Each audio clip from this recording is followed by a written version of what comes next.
Happy Sunday. Today's gospel is taken from Matthew chapter 10, verse 37 to verse 42. The theme of our reflection today is following Christ. In that passage of the gospel, the Lord continues to instruct his disciples about the demands of following him. He speaks directly that to follow him is to put him first in all things. Neither family attachments nor personal preferences ought to come before him. He makes it clear that since he sent them, anything done to them is done to him. My dear friends, truly speaking, following Christ, serving God is a full-time duty. It doesn't allow for half-heartedness.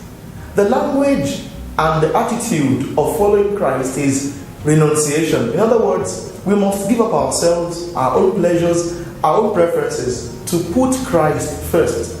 When we give ourselves to Christ, to follow Christ, the song our hearts must sing is, I surrender all. We can't afford to surrender half. We can't afford to give God a part of our lives while we say we're serving him. He ought to get everything.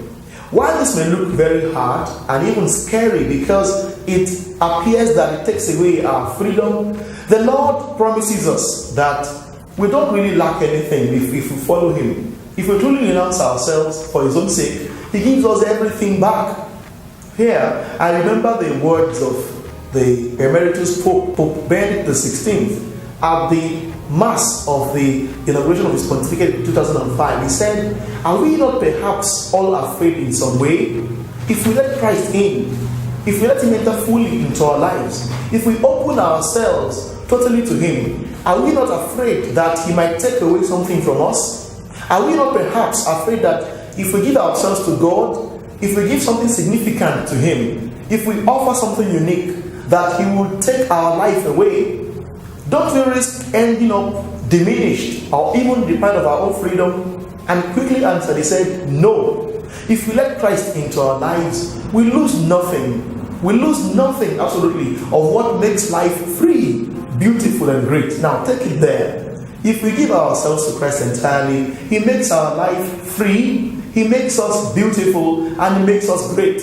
Not only that, we also find out that in his friendship, we realize ourselves entirely. We experience beauty and liberation. So, my dear friend, following Christ brings us beauty. It brings us liberation. Let us give ourselves to him. Even though it takes away our own desires, it gives us all we need to really realize ourselves. When we give ourselves to him, we receive 100-fold in return. Following Christ, therefore, is demanding, but it gives us life, it gives us beauty, it gives us joy.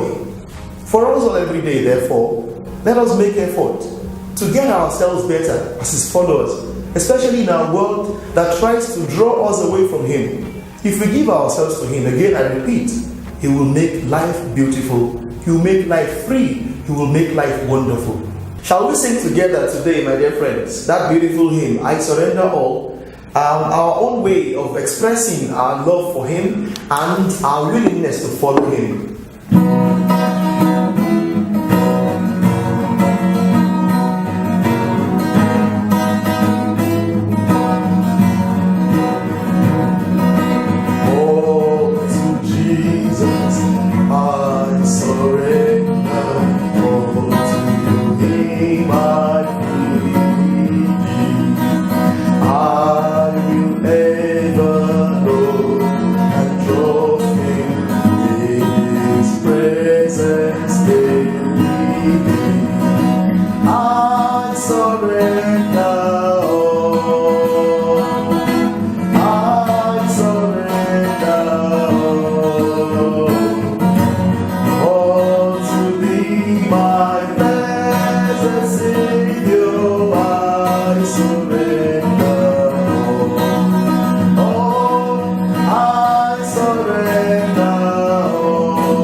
Christ demands that we give ourselves, but he makes life free, he makes life beautiful, he makes life wonderful.